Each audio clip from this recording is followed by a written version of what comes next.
Este é o Movecast, uma realização do MOVE, Movimento pela Ética Animal Espírita. Quer conhecer mais o MOVE? Acesse nosso site. Anota aí, eticaanimalespirita.org. E nos siga também pelas redes sociais, Facebook, Instagram e YouTube.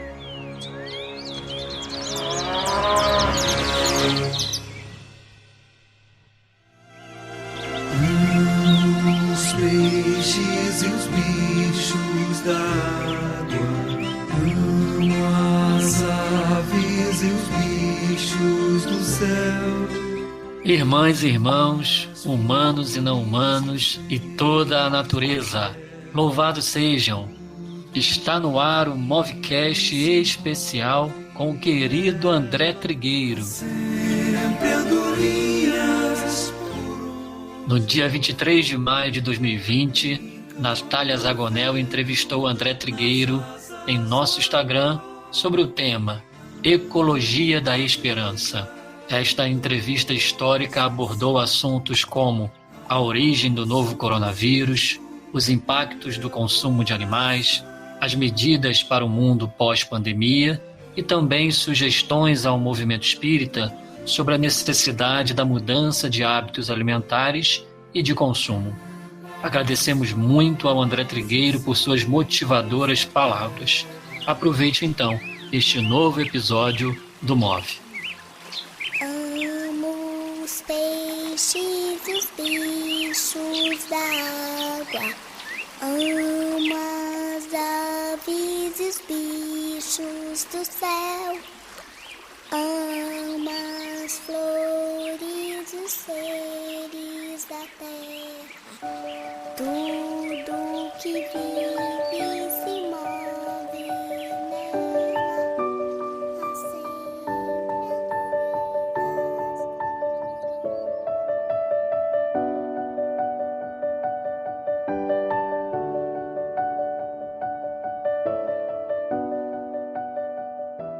Oi, que prazer te receber aqui. Muito boa noite. Como vai, Natália? Amigos do MOVE, tudo bem? Boa noite. Estamos muito felizes mesmo, assim, que presente você ter recebido nosso convite de estar aqui hoje. Tá todo mundo muito ansioso por isso. Agradeço ao Murilo, que foi muito paciente e persistente.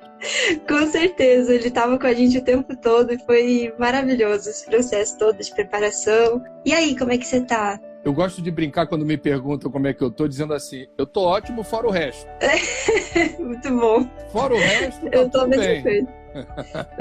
Meu coração tá aqui, ó. Também tô. A cara tá bonita, meu coração tá acelerado. Então, eu sou a Nath, eu sou do MOVE e eu sou responsável pelas lives do MOVE, a minha frente de trabalho. Primeiramente, então, eu falei que eu gostaria de agradecer por você estar aqui novamente. O MOVE admira o teu trabalho como jornalista, né? Atuante dentro do meio ambiente, né? Dessa temática que poucos falam. A gente te agradece por isso. A gente admira o seu trabalho dentro do movimento espírita como expositor, como autor de livros esses que a gente utiliza nas nossas referências bibliográficas, nos nossos trabalhos. Então você está sempre presente, né? O Ecologia e Espiritismo. Então, assim, são várias obras. Agora você lançou uma última, né? A gente está agora em processo de leitura dela também para ir se atualizando, que é o Todos Somos Um, acho que é isso, né? A Força do Um. A Força do Um, então. Porque, assim, a gente sempre nota que a questão ambiental e animal, consequentemente, ela tem ali uma certa dificuldade da gente talvez trabalhar isso dentro da doutrina. Então, saber que tem uma pessoa que está ali falando sobre isso, dando voz a isso, já é de grande estima pra gente. Nós, desde a formação do MOVE, a gente já queria muito, e as pessoas pediam muito a tua participação, que a gente fizesse algum tipo de parceria, e esse dia chegou. Então, assim, que bom. Muita gratidão mesmo.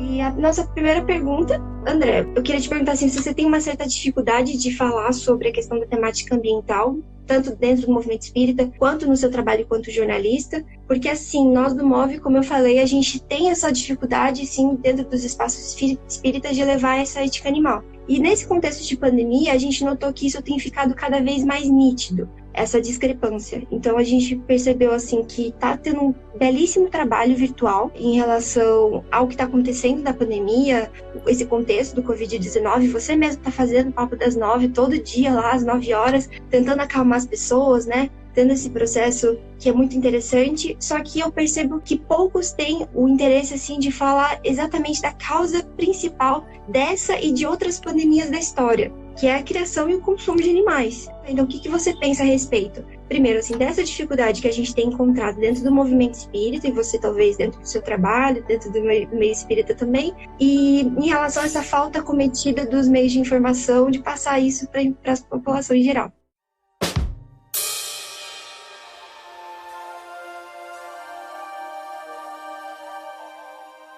Não percebo essa dificuldade, muito pelo contrário, na verdade. Eu acho que existe um espaço muito bom para reportar o que a ciência já descobre, investiga, nem sempre com 100% de certeza, mas que boa parte das patologias que assustaram a humanidade no final do século passado e nesse século tem origem numa forma, eu diria, afoita, assodada da humanidade avançar sobre os reinos vegetal e animal. Então, a gente vai ter algumas evidências, por exemplo, de que o vírus HIV, que era endêmico numa espécie de chimpanzés na África, passou, eles chamam de spillover, que é o vírus que de alguma forma está circunscrito a uma espécie animal e que quando o homem domestica, cria para comer, se apropria daquela espécie com interesse comercial, você vai criar rotas de passagem para fazer esse salto do mundo animal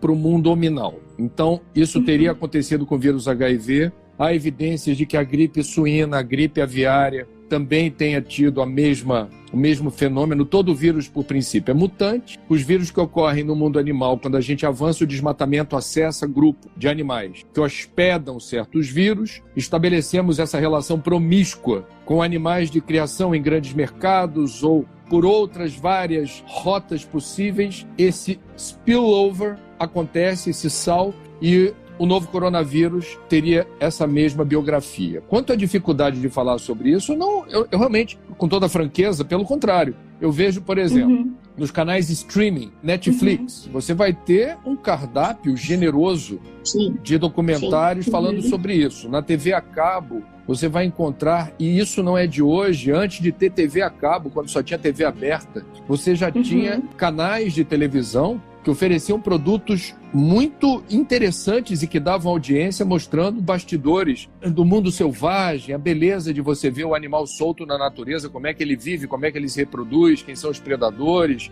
E no meio espírita, eu tenho o orgulho de me dizer amigo da maior autoridade do Brasil, que tem uma facilidade enorme, porque é uma pesquisadora reconhecida no meio acadêmico, que é a doutora Ivênia Prada, da USP, que é alguém que abre caminhos no movimento espírita. Através de uma pesquisa muito séria e muito bonita, ela pega essa colcha de retalhos, que são fragmentos de citações sobre a realidade espiritual dos animais. Isso encontra pulverizado nas obras básicas, encontra-se pulverizado em obras psicografadas por Chico, Divaldo, Raul, e ela lança obras que são referenciais para quem queira estudar esse assunto. Um resumo de como o pensamento da doutora Ivênia Prada explica os animais segundo o espiritismo está aqui. Animais são espíritos, portanto o animal tem alma, são seres inteligentes e o instinto é uma manifestação desses rudimentos da inteligência. Os animais reencarnam, eles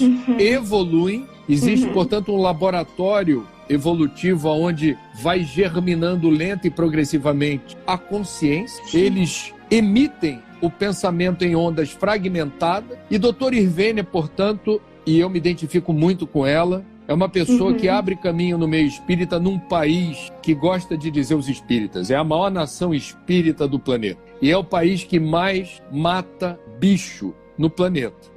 Eu estou falando da caça de animais silvestres, do comércio ilegal de animais capturados de forma vil, covarde, muita crueldade e sofrimento. A maior parte dos animais caçados de forma ilegal no Brasil não chega viva nas cidades. E isso já é uma matança horrorosa. E essa matança ela se desdobra nos abatedouros oficiais ou clandestinos, na chamada produção de proteína animal. E aí temos uma curiosidade na nomenclatura. Eu sou da área da comunicação. Quando a gente fala, o que você faz da vida? Eu sou produtor de proteína animal. Proteína não gera empatia. A proteína é coisa. Coisificar bicho é chamar bicho de proteína animal. Então, quando a retórica, a narrativa, a maneira como a gente conta as histórias define, a meu ver, a relação estabelecida com o que está sendo mencionado. Então, quando a gente não chama de proteína, ou quando a gente,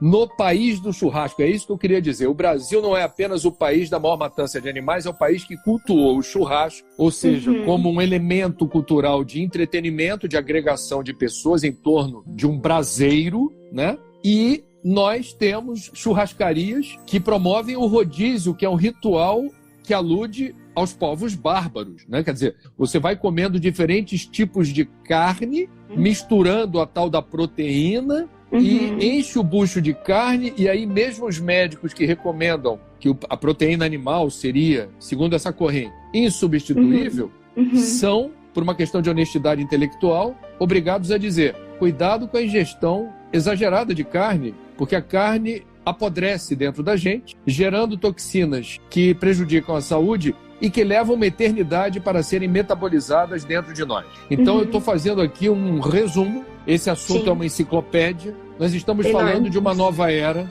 onde jovens como você e a minha filha caçula, Raquel, que está assistindo essa live, porque ela está na direção do veganismo, ela tecnicamente é uma vegana, e vocês estão determinando impactos importantes na indústria da morte.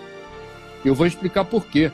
Sem muita explicação, para quem não é espírita, meninos e meninas muito mocinhos, muito jovens, já manifestam com muita clareza que não querem comer carne. E os pais ficam desconfiados e perguntam, quem é que botou essa ideia na tua cabeça? Foi a escola? Quem é? Fala. Quem foi que falou essa besteira para você? E a gente está vendo as novas gerações muito firmes e resolutas, não querendo comer carne, com muita clareza. E isso cresceu de tal maneira, isso viralizou. E isso alcança tanta gente no Brasil e no mundo, que a indústria da proteína animal no Brasil, você está acompanhando isso, já lançou produtos como hambúrguer vegetal e outras inovações para não perder mercado. Então, hamburgueria, se não tiver no cardápio hambúrguer vegetariano ou vegano, perde cliente. Então é disso que estamos falando. Há uma nova cultura em curso. Essa cultura privilegia uma alimentação saudável, vai na direção dos alimentos orgânicos, vai na direção dos alimentos certificados, do ponto de vista da obediência à legislação ambiental e na direção de legislação trabalhista, que não tenha mão de obra equivalente à escravidão, e na direção daquilo que não tenha sofrimento, dor, crueldade imposta aos nossos irmãos em evolução que estagiam num degrau diferente. Sim.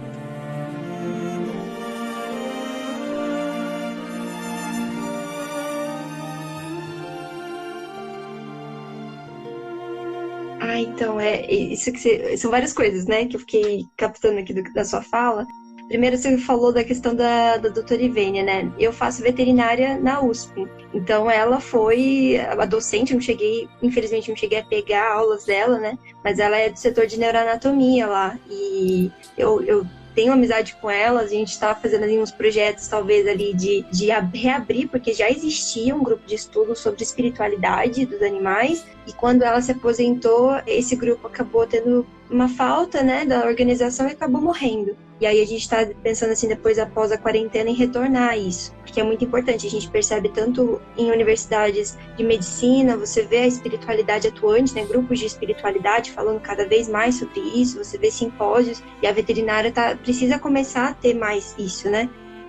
Em relação à questão de consumo e criação de animais, o MOV tem um artigo que o Rafa escreveu, e a gente tem a nossa primeira MOV Live, a gente fez a partir desse artigo, né? Então tá disponível no nosso canal no YouTube para quem tem interesse. Mas assim, para mim que estudo veterinária é uma coisa muito complexa, porque isso que você falou sobre proteína animal é muito verídico. A gente realmente é meio que doutrinado a estudar a produção animal no sentido de que a gente vai acabar com a fome no mundo, de que a gente precisa alimentar pessoas. E isso é uma coisa muito complicada a longo prazo. Você ter estudantes que passam por uma universidade, uma graduação, que eles começam com aquele amor pelos animais, começam com aquela dedicação de querer amar todos e se dedicar a isso e tudo mais, e saem da graduação robotizados, insensíveis, né, insensibilizados, tratando animais com diferenças muito contrastantes. Então você tem o cão, o gato, os pequenos animais com todo amor, carinho, frufru, e você vê uma leva de outros animais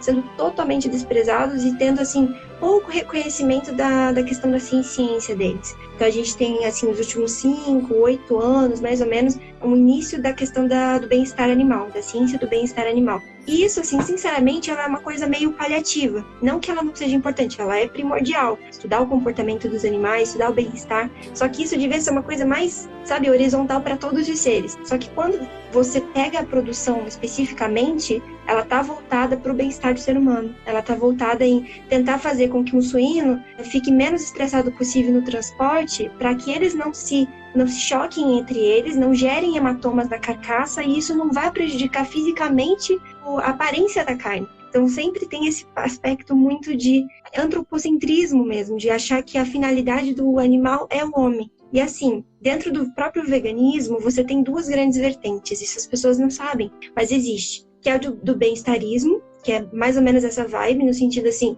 eu não quero consumir esse tipo de produto porque eu sei que tem crueldade, mas a partir do momento que eu souber que esse alimento é certificado, que esse alimento não tem nenhum tipo de crueldade no processo de fabricação dele, então tá tudo bem consumir. Aí tem a outra vertente do veganismo, que é o abolicionismo animal, que é a que eu mais me identifico, que é aquela que entende que os animais, eles estão aqui para viver conosco, conviver com a gente, e não ser submissos ao nosso prazer, às nossas necessidades materiais, que o espiritismo mesmo condena como um grande vício, né? E a gente não está aqui para extrair absolutamente nada deles, a gente está aqui para cada um viver os altos fins da sua existência com o máximo de respeito possível e respeitando as suas limitações. E assim, eu entendo que esse processo para a libertação animal, ele não é um processo que vai acontecer de um dia para o outro, porque muita gente escuta isso que eu falo e acha que, então, nossa, isso é uma coisa utópica, isso assim, amanhã todo mundo vai parar de comer carne e acabou, e o que a gente vai fazer com todo o rebanho que existe? Eu penso que isso é uma coisa assim para muitas décadas já, tipo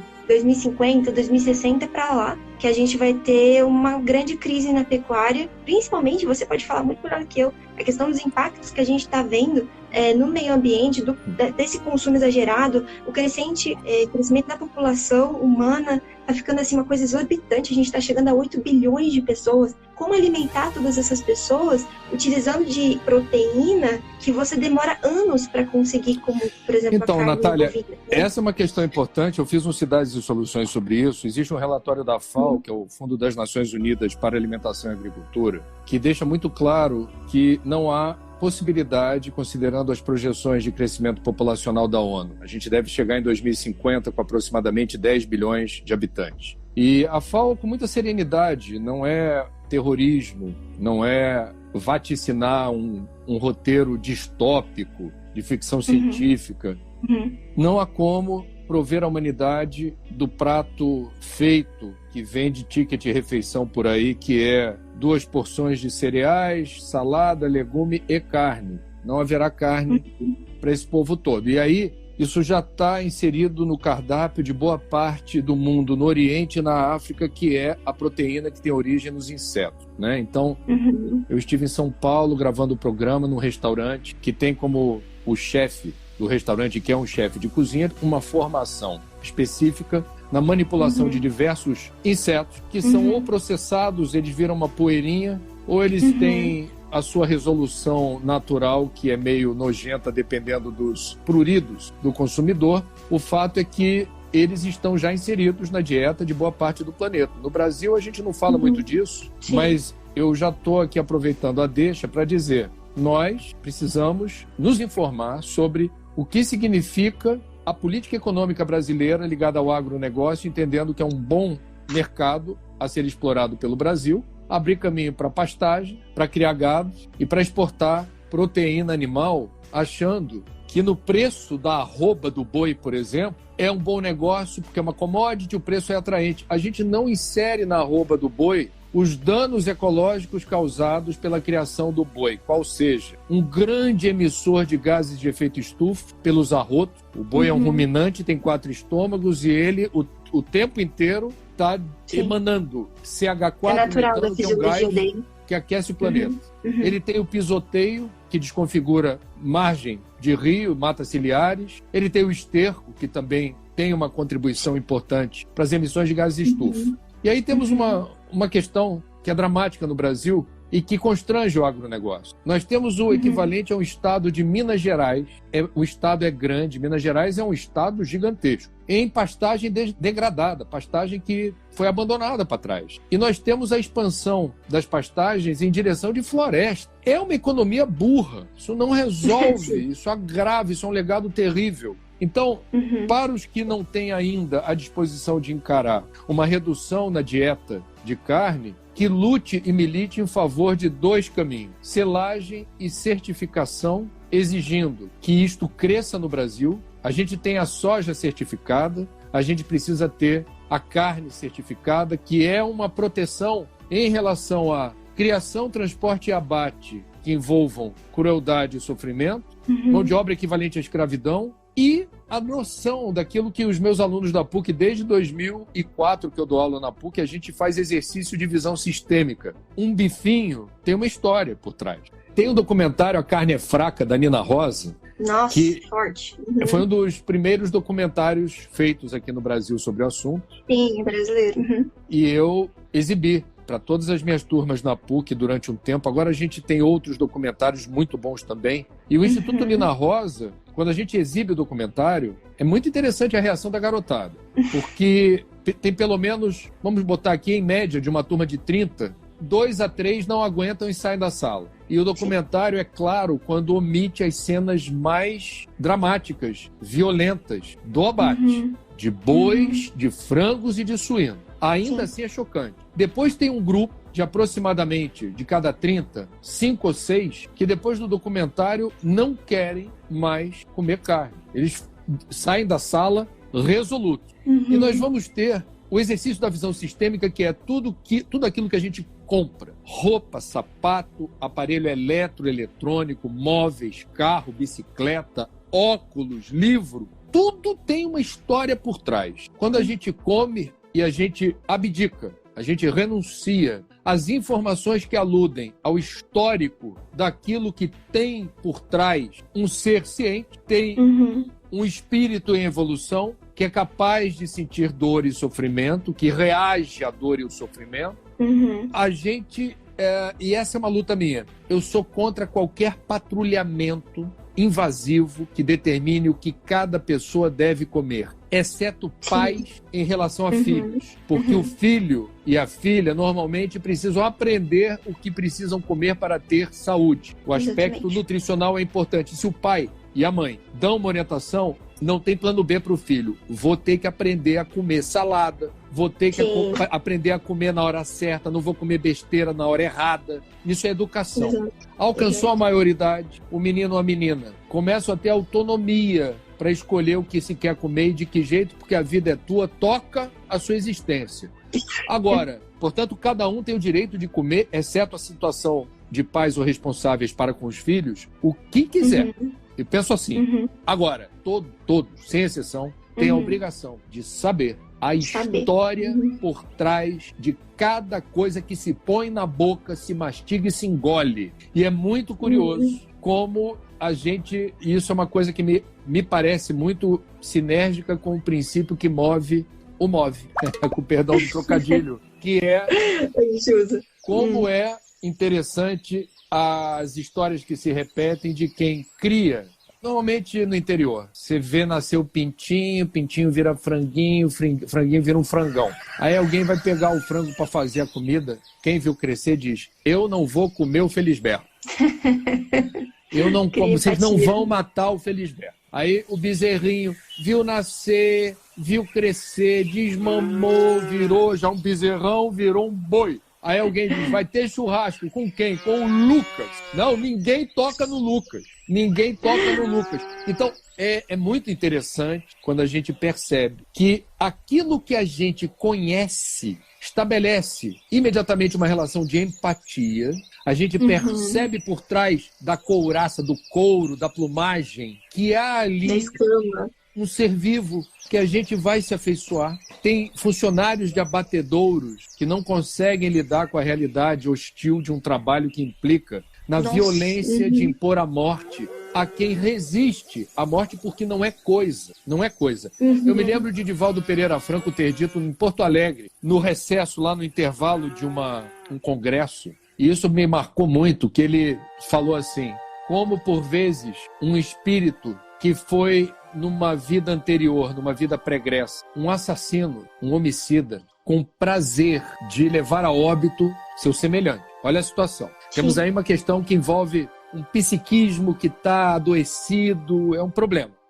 E Divaldo falou que tinha conhecimento. Isso não é uma regra. Tem gente boníssima trabalhando em abatedouro, eu não vou fazer juízo de valor de quem precisa ganhar a vida, é o que aconteceu, a pessoa nem gosta de trabalhar com aquilo, está ali e vai dizer, eu não tenho estômago para isso, mas eu preciso dar de comer. Cada caso é um caso, eu não vou generalizar. Mas o Divaldo mencionou o caso de homicidas empedernidos no prazer de matar, que a solução encontrada para a espiritualidade foi qual? Vai trabalhar em abatedouro. Nossa. Dilua esse ímpeto homicida em outra frente. Na visão de vocês, provavelmente ele continua sendo um criminoso. Agora, evolução não dá salto. É processo contínuo, lento e progressivo. E a nossa relação com os bichos está mudando, haverá de mudar ainda mais, se não pelo amor, pela dor, de não ser possível alimentar um mundo com proteína animal, que é a palavra que eles gostam de usar. O que a gente precisa fazer é tentar construir. Você começou a conversa falando da cultura de paz. Você não usou essa expressão, mas você falou que quem defende a paz não poderia, por um paradoxo, uma incongruência, ser tão ignorante por opção em relação à violência imposta na produção de alimento a partir dos animais. Sim. Agora, o mesmo princípio da cultura da paz nos leva a ter a compreensão, penso eu, que a gente não deve impor ou estigmatizar a quem ainda não é vegano, quem ainda não é vegetariano. Porque aí eu vou cometer aqui uma inconfidência. Veja, todos nós temos as nossas falhas, limitações, imperfeições, eu tenho as minhas. Existe uma categoria ou de vegano ou de espírita vegano que é muito radicalizada e pega no pé dizendo assim: André, você é um ambientalista fake porque você não abandonou totalmente a ingestão de proteína.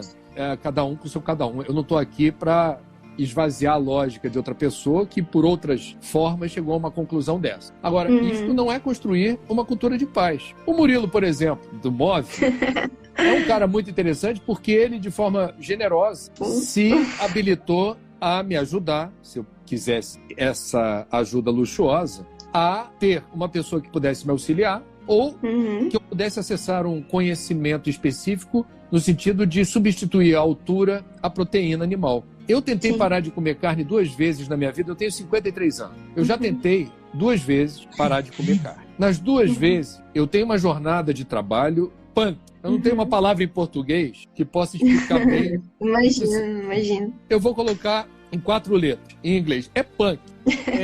E aí, eu não tenho horário certo, por vezes, para comer, não tenho hora para chegar em casa, o lanchinho da rua. Eu vejo pela Raquel, minha caçula, ela quando tirou carne da vida dela e virou vegana, o que ela tá comendo, eu brinco com ela, falei: Raquel, minha filha, você tá comendo como um boi. Sim. Então, o vegano, ele tem que ter tempo para comer e mastigar direitinho mais alimento. Estou falando de comer mais do que alguém que, de repente, está mais afeiçoado ou habituado a um prato no começo. No começo, sim. Então, tem uma questão aqui, logística, que hoje, com orientação de uma nutróloga, que me recomendou fazer essa paralisação da ingestão de proteína animal por etapa. Esse ano, eu não coloquei nada que venha de boi na minha boca. Esse ano, eu reduzi drasticamente a ingestão de outros animais. O peixe sofre um pouquinho comigo ainda. E, obviamente, eu estou respeitando o andar da minha carroça. Claro. E eu não vou posar de bonzinho para um segmento numeroso que me acompanha de vegano e vegetariano para posar bem na foto. Então, credibilidade que é a moeda forte do jornalismo, Sim. ela se baseia na expressão da verdade. Então, eu não tenho nenhuma vergonha de dizer que a minha dificuldade é parar de comer carne gostando de comer carne e sabendo das implicações. Por exemplo, É um dilema. eu tenho essa vulnerabilidade. E eu, quando abdiquei de carne de boi, não é porque eu não gosto de carne de boi. É pela causa, né? Então, eu assumo um sacrifício na boa. Fala assim, Exato, mas dá para ser obrigação. feliz sem? Dá. Pior que dá. Muito. Agora, substituir a altura, estou fazendo uma força danada e estou levando. E devo dizer que no período de quarentena, as opções de cardápio se reduziram. Eu estou procurando um delivery aqui no Rio de comida vegetariana. Se depois você ou o Murilo quiser me passar. Recomendo. Tem vários ótimos. Muito bons. Então não deixa de passar para mim. Agora, Não, claro que não. vou ter que congelar. Deliveries, inclusive, que utilizam de coisas assim que não agridam o meio ambiente, sabe?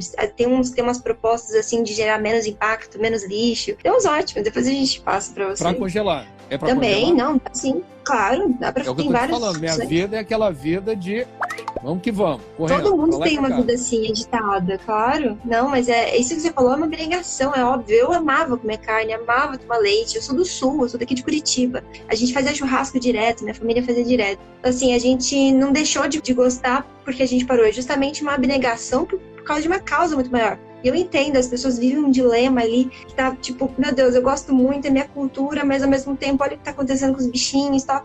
É complexo o negócio. E sobre você ter falado da rotina muito corrida, tem um documentário que é ótimo, mostrando que a alimentação vegetariana ela pode suprir muito melhor, sem você precisar comer muito volume, que nem você falou. Essa questão do volume, ela é mais assim no comecinho, ali você tá nos primeiros 3 meses, uma transição. Eu parei de uma vez, então pra mim foi muito mais brusco o negócio. Mas quem vai parando aos pouquinhos, vai sentindo o corpo sofrendo uma mudança, tendo mais energia. Então é uma mudança gostosa, assim. Eu te recomendo um documentário chamado Dieta dos Gladiadores. Ele é extremamente científico, é atualíssimo, foi do ano passado, tá na Netflix, não sei se a sua filha já deve ter visto. E ele é muito completo, falando sobre os benefícios da alimentação vegetariana pura, principalmente em relação a atletas de alta performance.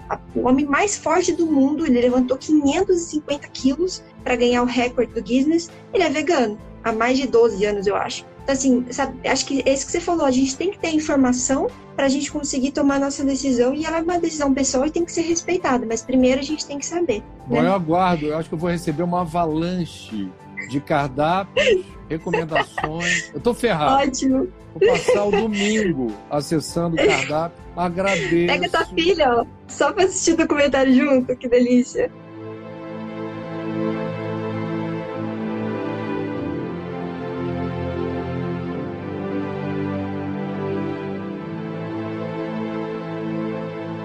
Puxando o gancho da sua filha, já que você falou, você tinha comentado então que ela era vegana, você falou desse processo dela. E assim, pequeno relato meu, né? Eu tenho 22 anos e com 17 anos eu resolvi parar de comer carne do nada. Tipo, botei na minha cabeça, tive ali um contato, um vínculo com uma galinha na época do colégio, criei empatia, acabou. Falei, não faz mais sentido comer. E aí, desde então, assim, eu sou espírita desde criança, eu fui notando um certo preconceito, fora, dentro do movimento espírita, mas aí eu não sabia muito bem o estudo por trás, então para mim não estava muito ruim até aquele ponto, né? Mas assim, o que eu percebo hoje é que apesar de a gente já ter avançado muito a passos lentos, aí no Rio de Janeiro eu fui na Comerge, tem assim, um cardápio imenso para os veganos, que eu achei ótimo, assim, para os encontros espíritas daí. Mas para outras regiões não é tão assim. E o que eu vejo, assim, dentro do movimento jovem é que você tem muito jovem, assim, tanto recente na doutrina, que vai às vezes buscar informação, já é vegano ou vegetariano, entra na doutrina e aí quer saber o que a doutrina acha sobre isso, mas aí encontra ali uma incoerência por parte dos dirigentes, às vezes uma resposta que vem acanhado de uma opinião pessoal, às vezes um pouco de soberba, uma coisa assim, e muitos acabam saindo do movimento espírita. Então é uma coisa que eu tenho percebido que está até meio grave assim, a situação, né? Então assim, dentro de todo esse panorama, não sei se a sua filha ela é espírita também, não sei se ela passou por algo semelhante a isso, não encontrar essas respostas, encontrar através de outros meios, mas assim, qual que é o seu conselho para nós, na juventude espírita, e para os dirigentes que passam por essa situação, se você tiver um conselho para a gente? Bom, conselho, se fosse bom, a gente não dava, vendia. Vamos lá, eu vou ser muito franco. essa minha opinião já não é de hoje. Você falou da questão do cardápio de eventos espíritas, que é um fator de estresse envolvendo juventude e dirigentes. Eu diria que não é o único fator de estresse, né? Quer dizer, Também. a minha percepção, e eu não sou dono da verdade, eu vou compartilhar uma opinião, é de que hoje, por exemplo, você falou, quando eu tinha 17 anos, eu decidi parar, né, de comer carne. Deixa eu falar de mim, que aí é o salto quântico, de 53 para 17. Se eu fosse dirigente de casa espírita e eu visse uma garotada de 17, eu tenho duas formas de conversar com essa garotada. Uma seria um tanto arrogante, é dizer assim, a garotada vem com uma proposta e eu já, na largada, já venho assim, eu sei como é isso, eu já tive 17 anos, eu sei como você pensa. Me parece que isso não expressa uma realidade, isso é fake news. Porque quem hoje tem 17 anos tem acesso a muito mais informação, tem muito mais, eu diria, ideias, informações sendo buriladas o tempo todo Muito do rápido. que eu, quando tinha 17. É outra coisa, não é igual. E isso determina uma postura que deveria ser de mais humildade do dirigente mais velho, de dizer, me explica para eu entender. Quando você está pedindo, está sugerindo isso, por quê? Qual é a tua ideia? Como é que você pensa esse assunto? Mas por que você acha que seria legal a gente fazer na casa espírita isso? Então, me parece, é uma impressão, que em algumas instituições esse debate não está nivelado, ele está assimétrico. E isso é péssimo, porque a garotada de hoje não é coadjuvante, é protagonista. É uma garotada que não está querendo perder muito tempo. Tem um lado ruim disso, que é uma certa impaciência típica dos jovens, e não é propriamente ruim, é uma característica até saudável de querer alcançar rápido os objetivos. E a juventude é de Deus.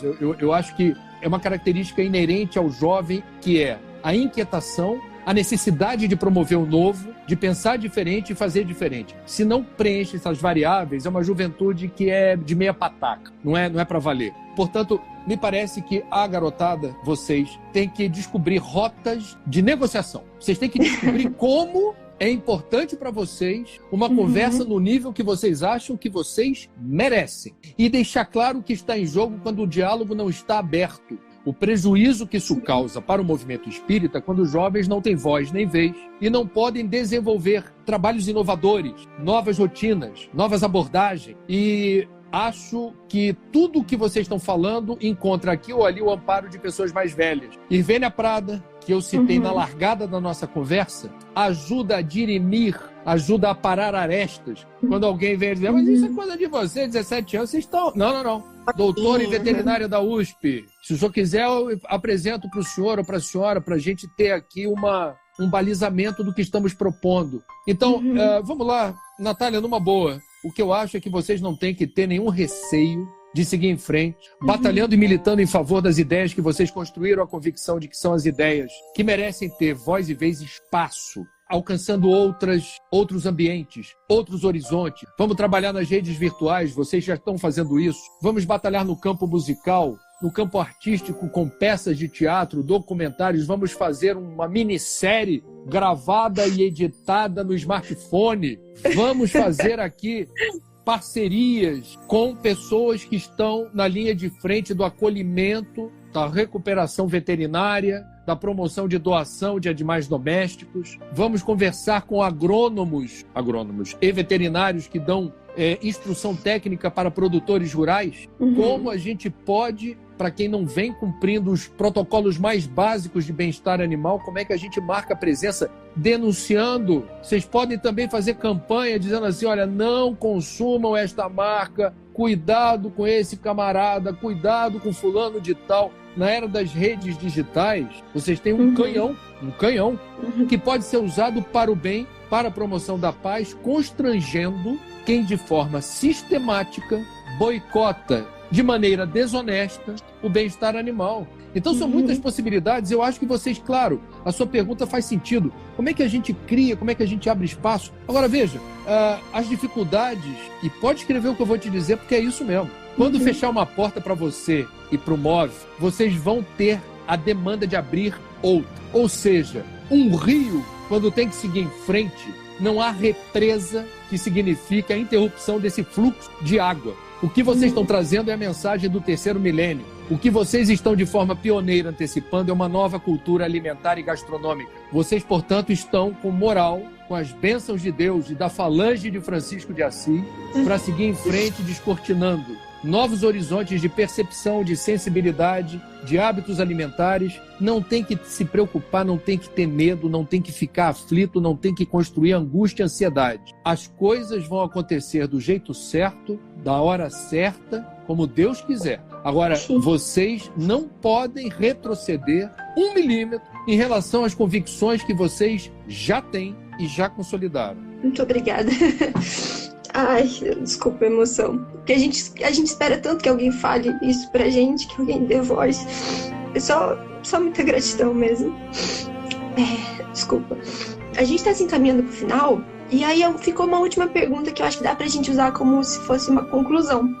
Porque a gente tem visto que a natureza ela tá se regenerando nesse processo da pandemia, né? E assim, como que você poderia dizer pra gente como que a gente pode ter ética animal e ambiental após o período de isolamento, levando em consideração que a gente está a um passo da regeneração? É isso para fechar. Natália, eu espero que no recesso da quarentena muita gente tenha tido a oportunidade de refletir sobre o que vinha fazendo e conclua que não dá para seguir em frente da mesma forma. Objetivamente, eu não tenho propriamente muitas expectativas de uma grande mudança, mas aonde ela já está acontecendo? Eu acho interessante Veneza, que voltou a ver as águas translúcidas nos canais que eram fétidos e fedorentos. Talvez eles agora tenham coragem de praticar um turismo não predatório, porque fica mais fácil vender Veneza sem cheiro de esgoto e canais fétidos.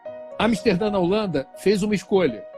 É uma das cidades mais importantes da Europa, e por que não dizer do mundo, já adotou agora, durante a pandemia e por causa da pandemia, o recesso da cessação de atividade econômica encorajou o quê? Vamos seguir as orientações de uma economista de Oxford, que escreveu um livro chamado Economia Dunnett, que estabelece que deve se respeitar um teto ecológico para qualquer modelo de desenvolvimento, geração de emprego e renda. Não dá para crescer por crescer. Tem um economista da PUC de São Paulo, Ladislau Dalbor, que fala uma frase incrível que é assim: crescer por crescer é a filosofia da célula cancerosa. Isso não nos convém.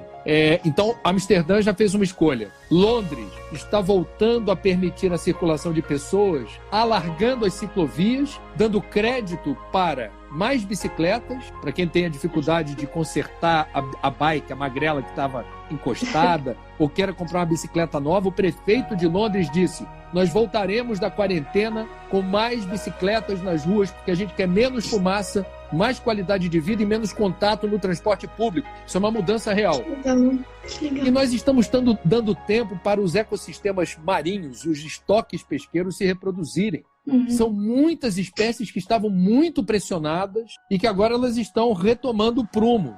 No mais, eu não quero ser romântico. Eu acho que a gente ainda vai carpir um pouquinho até descobrir que não há outra solução para o mundo senão prestar atenção no grito da terra, que foi a expressão que Leonardo Boff, numa live que eu fiz essa semana, falou. Nós precisamos escutar o grito da terra e o grito dos pobres. E isso resume a encíclica do primeiro Papa Francisco da história, na encíclica que daqui a pouquinho, no mês de junho, completará 5 anos, Laudato Si, louvado seja, um hino de alerta para que prestemos atenção ao que Gaia, a Mãe Terra, tem direcionado a nós em sucessivos apelos. Então, nesse sentido, nós espíritas que não acreditamos no acaso, Natália, e amigos do MOV, esse vírusinho, ele trouxe um freio de arrumação para a gente aprender a fazer muita coisa diferente, em diferentes setores da vida. Os animais estão ajudando muitas pessoas a não enlouquecerem dentro de casa. Animais domésticos estão ajudando as pessoas a não enlouquecer. O fechamento de frigoríficos no Brasil fez com que 500 mil bois não fossem abatidos no mês de abril. E eu espero que depois eles não sejam abatidos, porque criou um problema econômico para eles. Ficou muito boi para o mercado. Então, solta os bois. Deixa o boi viver. Deixa ele aposentar, ficar velhinho. Santuário, tem tanto santuário por aí.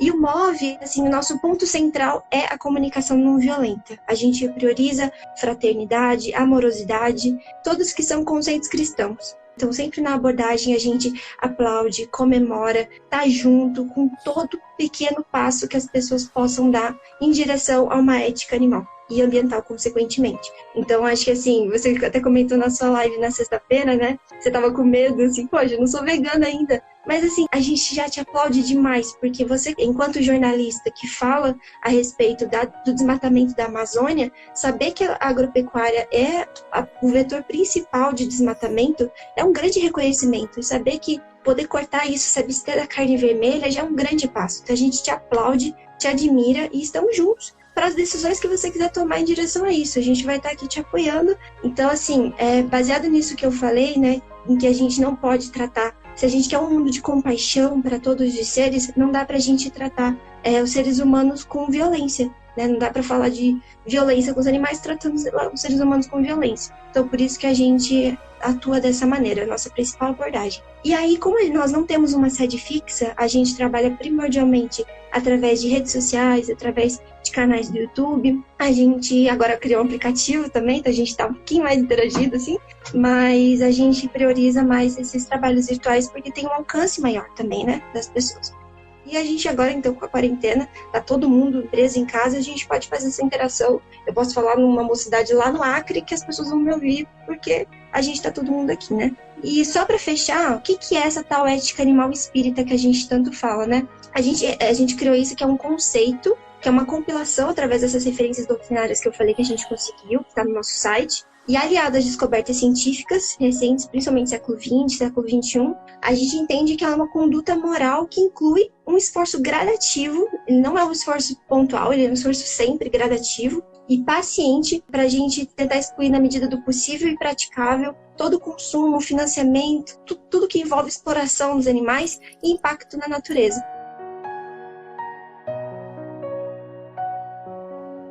A mensagem de vocês, para terminar, eu aceitei, é a terceira live, eu nunca fiz isso na vida, é a terceira live do dia, vocês escolheram 9 horas, eu tô no bagaço. Tadinho!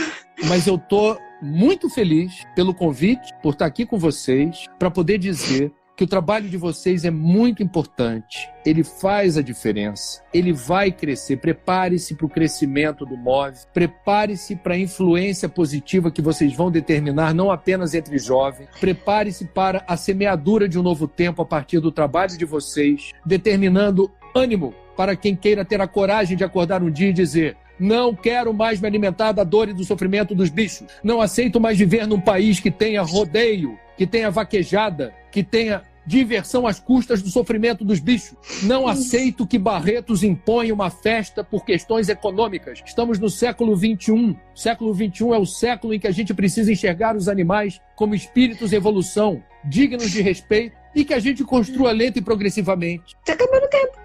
Uma alimentação que não implique em guerra, mas em paz.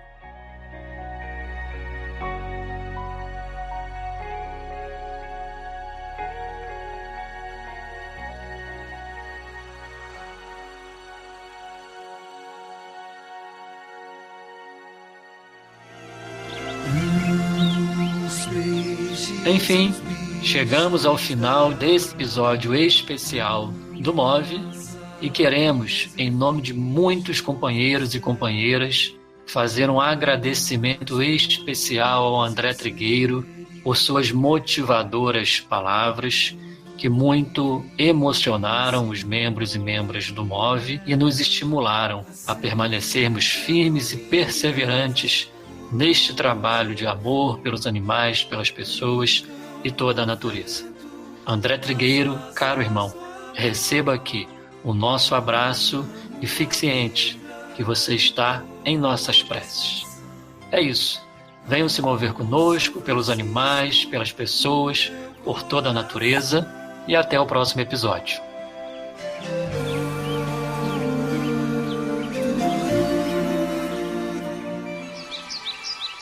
Você ouviu o MOVEcast, uma produção do MOVE, Movimento pela Ética Animal Espírita. Quer conhecer mais o MOVE? Acesse nosso site. Anota aí, eticaanimalespírita.org. E nos siga também pelas redes sociais, Facebook, Instagram e YouTube. E venha se mover conosco, pelos animais, pelas pessoas e por toda a natureza.